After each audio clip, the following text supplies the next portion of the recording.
Welcome दोस्तों, आज हम लोग बिहार बोर्ड के 10वीं क्लास के हिंदी के पद भाग का 8 नंबर पाठ एक वृक्ष की हत्या के प्रश्न और उत्तर को पढ़ेंगे। एक वृक्ष की हत्या का वीडियो प्रत्येक पंक्ति के व्याख्या के साथ अपलोड कर दिया गया है। डिस्क्रिप्शन बॉक्स में प्लेलिस्ट का लिंक दे दिया गया है, आप क्लिक करके देख सकते हैं। एक वृक्ष की हत्या के लेखक कुंवर नारायण हैं। इस पाठ में पर्यावरण से उत्पन्न समस्याओं की ओर ध्यान को आकृष्ट किया गया है। लघु उत्तरीय प्रश्न और उत्तर को पढ़ेंगे। प्रत्येक प्रश्न 2 अंक का पूछा जाता है। पहला प्रश्न है, एक वृक्ष की हत्या कविता में एक रूपक की रचना हुई है। रूपक क्या है और यहाँ उसका क्या स्वरूप है, स्पष्ट कीजिए। उत्तर होगा, रूपक भाव अभिव्यक्ति की एक विधा है। इसमें कवि की कल्पना मूर्त रूप में चित्रित होती है। यहाँ वृक्ष की महत्ता को मूर्त रूप देते हुए उसे एक प्रहरी के रूप में दिखाया गया है। यहाँ पे वृक्ष को एक प्रहरी के रूप में, एक रखवार के रूप में दिखाया गया है।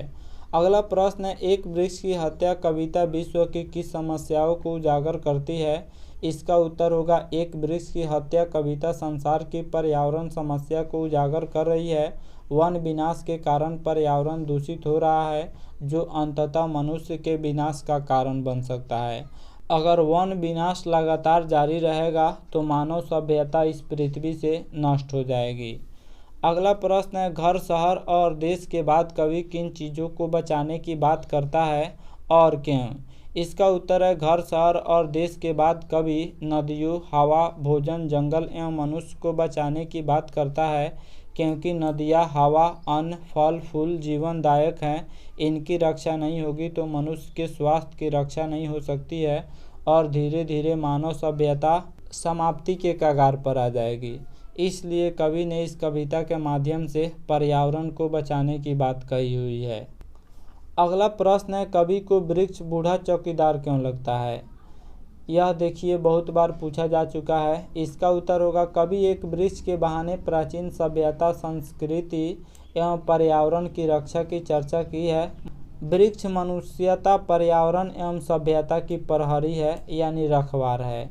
वृक्ष जो है मनुष्यता, पर्यावरण एवं सभ्यता की प्रहरी है। यह प्राचीन काल से मानव के लिए वरदान स्वरूप है, इसका पोषक है, रक्षक है। इन्हीं बातों का चिंतन करते हुए कवि को वृक्ष बूढ़ा चौकीदार लगता था।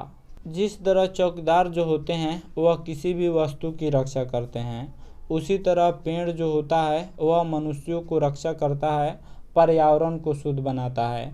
अगर पेड़ नहीं रहेंगे तो फिर मनुष्यता समाप्त हो जाएगी। अगला प्रश्न है, कविता के शीर्षक की सार्थकता स्पष्ट कीजिए अथवा एक वृक्ष की हत्या शीर्षक कविता का भावार्थ लिखें। इसका उत्तर होगा, प्रस्तुत कविता में कवि एक पुराने वृक्ष की चर्चा करते हैं। वृक्ष प्रहरी के रूप में कवि के घर के निकट था और वह एक दिन काट दिया जाता है। काम के चिंतन का मुख्य केंद्र बिंदु काटा हुआ वृक्ष ही है। उसी को आधार मानव सभ्यता, मनुष्यता एवं पर्यावरण का क्षय होते हुए देखकर दुखी होते हैं। इसलिए एक वृक्ष की हत्या उपयुक्त शीर्षक है। अगला प्रश्न है, एक वृक्ष की हत्या कविता का समापन करते हुए कवि अपने किन अंदेशों का जिक्र करता है और क्यों। तो इसका उत्तर होगा, कवि को अंदेशा है, यानी कवि को शक है कि आज पर्यावरण हमारी प्राचीन सभ्यता, मानवता तक की जानी दुश्मन समाज में तैयार हैं। अंदेशा इसलिए करता है क्योंकि आज लोगों की प्रवृत्ति वृक्षों काटने की हो गई है। आज लोग वृक्ष काट रहे हैं, सभ्यता के विपरीत कार्य करने की प्रवृत्ति बढ़ गई है, मानवता का ह्रास हो रहा है। और इसी तरह लोगों के अंदर अगर वृक्ष काटने की प्रवृत्ति रही तो एक दिन मानवता का ह्रास धीरे धीरे हो जाएगा और फिर इस पृथ्वी पर मानव जाति नहीं बचेंगे। अगला प्रश्न है, वृक्ष और कवि में क्या संवाद होता है। इसका उत्तर होगा, कवि जब अपने घर कहीं बाहर से लौटता था तो सबसे पहले उसकी नज़र घर के आगे स्थिर खड़ा एक पुराना वृक्ष पर पड़ती। कवि को आभास होता मानो वृक्ष उससे पूछ रहा है कि तुम कौन हो। कवि इसका उत्तर देता, मैं तुम्हारा दोस्त हूँ। इसी संवाद यानी इसी बातचीत के साथ वह उसके निकट बैठकर भविष्य में आने वाले पर्यावरण संबंधी खतरों का अंदेशा करता है।